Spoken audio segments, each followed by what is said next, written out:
पर्यटकों को बंचाइबा पई देले निज जीवन। आतंकी गुलीर शिकार हेले कश्मीर मुसलमान।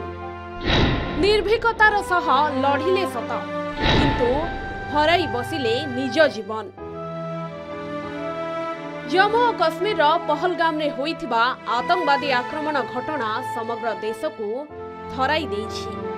जम्मू कश्मीर पहलगाम रे 26 जन पर्यटकों को अति निर्मम भावे हत्या करिसेंती आतंकवादी, जहाकु नेई सारा देश रे लोकों को क्रोध थमिबार ना नेउनाही। लोकमाने रास्ता को ओल्हाई प्रतिवाद करुछंती।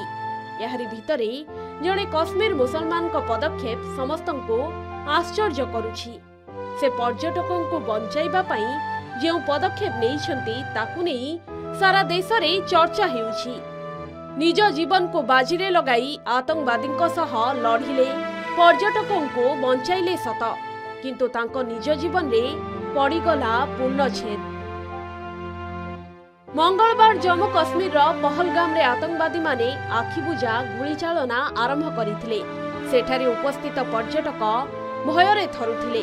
जीवन विकल रे आतंकवादी ठारू एणे तेणे दौड़ाकू लगिथिले पर्यटक। एही समय रे सैयद आदिल हुसैन शाह नामक जड़े घोड़ा चालक साहसिकता दिखाई आतंकवादी ठारू बंदूक छड़ाइबाकू चेष्टा करथिले, किंतु एही समय रे आतंकवादी गुलीर शिकार होइथिले आदिल हुसैन।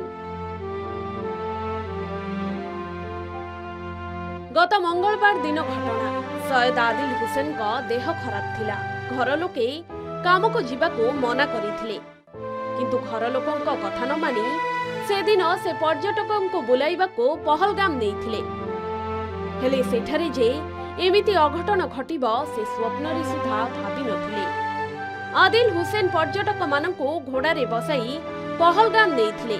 सेठारे पहुंचीबार किछि क्षण मध्यरे हठात किछि आतंकवादी प्रवेश करिथिले और पर्यटकों को आक्रमण करिबा आरंभ कले। आतंकवादी एभली कांडामा देखि स्तब्ध होई जाइथिले सैयद आदिल। आतंकवादी को प्रथमे बुझाइबा पई चेष्टा कले। पर्यटक माने हेउचंती कश्मीर अतिथि, तांकर किछि दोष नाही, तांको छाड़ी दियो। किंतु सबु परे भी आतंकी माने सैयद आदिल को कथा को खातिर करि नथिले। फलरे से जणे आतंकवादी ठारू राइफल छड़ाइबाकू चेष्टा करिथिले।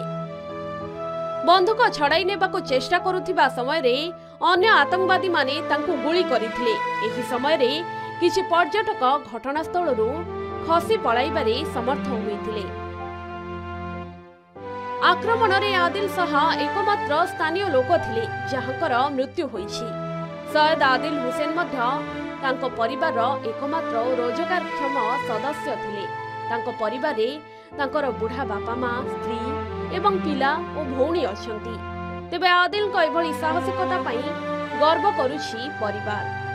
हमें कम से कम 6 बजे पूरी ये खबर मिली जब हमारे बेटा और मेरे चचेरे भाई वहाँ पहलगाम में गए, हॉस्पिटल में गए और वहाँ से इन्होंने देखा तो वहाँ तब हमको खबर मिली कि ये अब इस दुनिया में नहीं रहे। उन्होंने बोला जो यहाँ से उधर इसको ढूंढने के लिए गए थे। बहुत फक्र है उसकी शहादत पे। उसकी फक्र के लिए मैं इस वक्त जिंदा हूँ, नहीं तो उसकी जवानी, उसकी शक्ल, उसकी ये देखकर मैं भी मार जाता। फिर उसी वक्त जब उसकी डेथ हुई तो मैं भी अपनी जान गंवा देता। लेकिन इस बहादुरी की वजह से मैं खुश हूँ और मेरी जान भी बच गई कि उसने और लोगों, सियाहों को बचाया, उन औरतों को वहाँ पे बचाया, उन बच्चों को बचाया।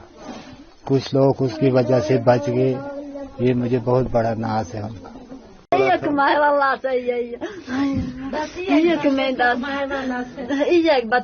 वाला से कोनो तो बड़ा यहाँ से अल्लाह के कर खुदा।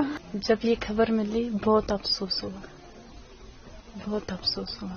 बहुत अच्छा बंदा था वो। 5 टाइम अपनी नमाज पढ़ता था, दिन में कमाता था, रात को माँ बाप को, बहन भाइयों को खिलाता था। जब कहीं निकलता था तो पहले मुझे बुलाता था, मैं जाऊंगा, ये करूंगा, वो करूंगा, कुछ लाना है आपके लिए। बच्चे कहाँ हैं, बच्चों को दिखाए, ये करेंगे वो करूँगा, बच्चों के लिए कुछ लाऊंगा। अब कौन ला के देगा हम लोगों को। हमारे परिवार की बहुत बुरी हालत बन गई थी। जैसे ही हमने अपने भाई के बारे में सुना तो हमें बहुत दुख हुआ। यही दिन का 300 रुपया कमा लेता था।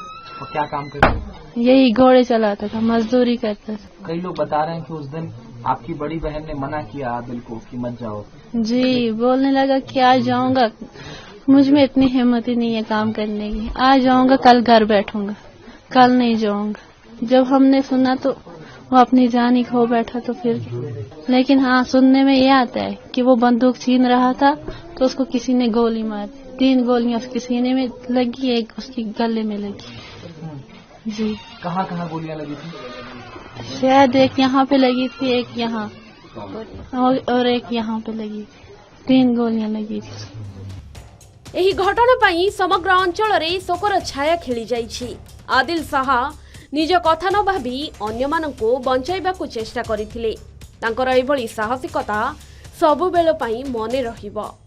ଅନ୍ୟପଟେ ଆକ୍ରମଣ କରିଥିବା ଆତଙ୍କବାଦୀଙ୍କ ମଧ୍ୟରୁ ଜଣଙ୍କ ନାଁ ମଧ୍ୟ ଆଦିଲ ହୁସେନ ଥୋକର ବୋଲି ଜଣାପଡ଼ିଛି। ତେବେ ଆଜି ଆତଙ୍କୀ ଆଦିଲ ହୁସେନ ଥୋକର ଘର ଉପରେ ସୁରକ୍ଷା ବାହିନୀ ପକ୍ଷରୁ ବୋମା ମାଡ଼ କରାଯାଇଛି। ଜଣେ ଆଦିଲ ହୁସେନ ପର୍ଯ୍ୟଟକଙ୍କୁ ବଞ୍ଚାଇବା ପାଇଁ ନିଜ ଜୀବନ ଦେଇଥିବା ବେଳେ ଅନ୍ୟ ଜଣେ ଲୋକଙ୍କ ମୁଣ୍ଡ ନେଇଛି। ସୟଦ ଆଦିଲ ହୁସେନ ବି ଜଣେ ମୁସଲମାନ ଥିଲେ, କିନ୍ତୁ ପର୍ଯ୍ୟଟକଙ୍କୁ ବଞ୍ଚାଇବାକୁ ଯାଇ ନିଜେ ମରିଗଲେ। ତାଙ୍କର ଏଭଳି ସାହସିକତା ସତରେ ପ୍ରଶଂସନୀୟ। Bureau report, K news Odisha.